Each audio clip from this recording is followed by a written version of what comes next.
Howdy, with this video, I want to go over a sample descriptive paragraph just to kind of show you basically the general outline of what the paragraph is supposed to look like. Be sure to note, if you're taking notes, that this is based on a different assignment. You're writing about the best food you've ever eaten. This paragraph is about the worst food the writer's ever eaten.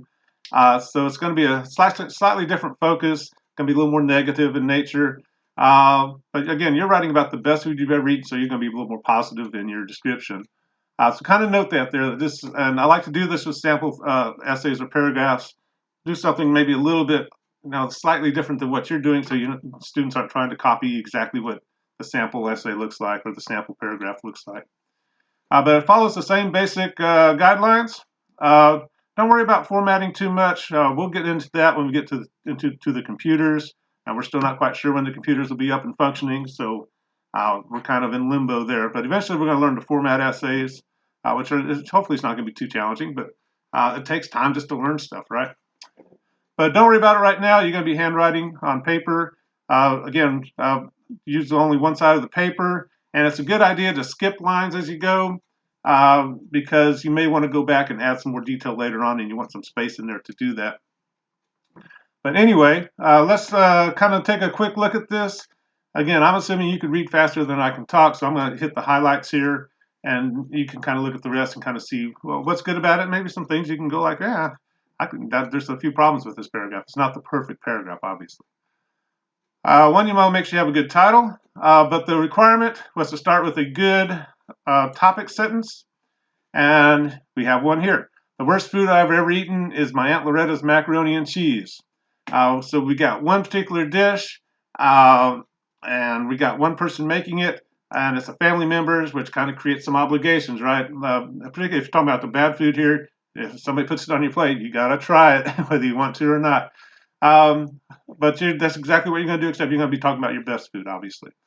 And start talking about what it looks like. Look fairly normal.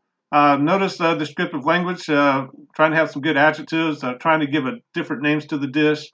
And since it's something that the writer didn't like, it's going to be kind of negative. Again, you want to kind of find new positive words. Was that steak a slice of heaven, or whatever you want to start getting into there. Notice the writer is precise with colors. Make sure you kind of point out, food that's a little off, has an off kind of color to it usually.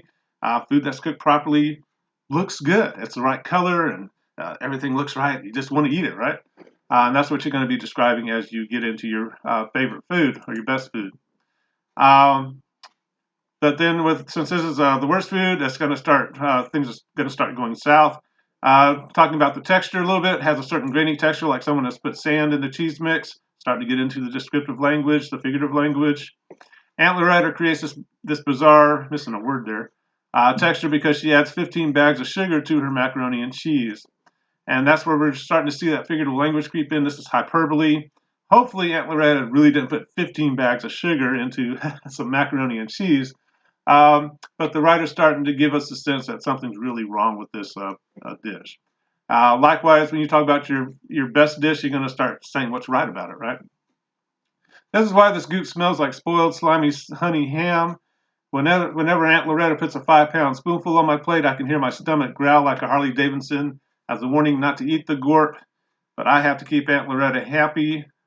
My stomach's growling like a Harley Davidson is a good example of a simile, right? Getting in some of that figurative language, and again, the figurative language is on that figurative language handout we talked about in the previous video. Then we're going to start, we kind of talked about what it looks like, and kind of what our body reactions how our body's starting to react to something that we're kind of like, I don't know. Once the sweet mixture is in my mouth, the pasta expands exponentially into a humongous wad of syrupy, cheesy goo. My mouth makes a glomping, sucking sound as I eat the macaroni and cheese, like my mouth is trudging through thick mud. Kind of notice the good figurative language kicking in. We're getting the sounds. We're starting to get the texture. If you eat something bad and the person who made it's looking right at you, you're like, oh God. Likewise, if you're eating the best food you've ever had, which is what your topic is again, you start salivating. You start, all right, and your body's like, more.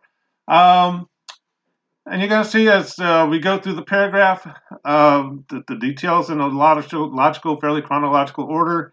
Again, good figurative language, and the writer's just doing a good job of clearly articulating that they did not like this macaroni and cheese. Um, and it's hopefully it's kind of fun to read, and you're kind of like, ooh, I hope I never eat that. uh, on the other hand, when you're talking about your best food, by the time I get to the end of the paragraph and see all this good description and figurative language and all the great body sounds and everything that's happening as you eat it, I'm going to hopefully be a little hungry. Hopefully I won't be reading these before dinner or anything, right? Notice there's a pretty good concluding sentence. Uh, kind of maybe just kind of getting the sense that, that one bite, well, that wasn't the end of it. If Aunt Loretta is watching me eat her macaroni and cheese, she wants to see me eat it all. And it's like, oh my gosh. Um, but kind of notice all the good figurative language, all the good description, the details in a fairly logical order, and it's a pretty good sample paragraph.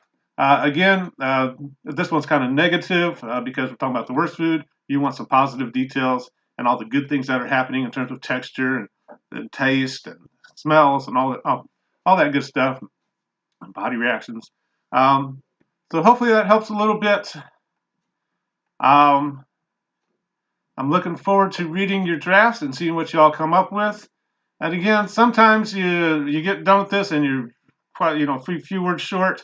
Make sure you go back and kind of think, did I really describe what it smelled like in detail? Did I really describe my body's reactions to what I was eating in good fun detail? And of course, once I look at your draft, I'll be happy to offer some commentary and point out some areas where you might expand on your description a little bit.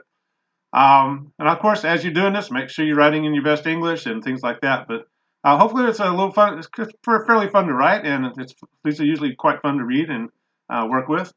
But we'll talk to you later. Bye bye.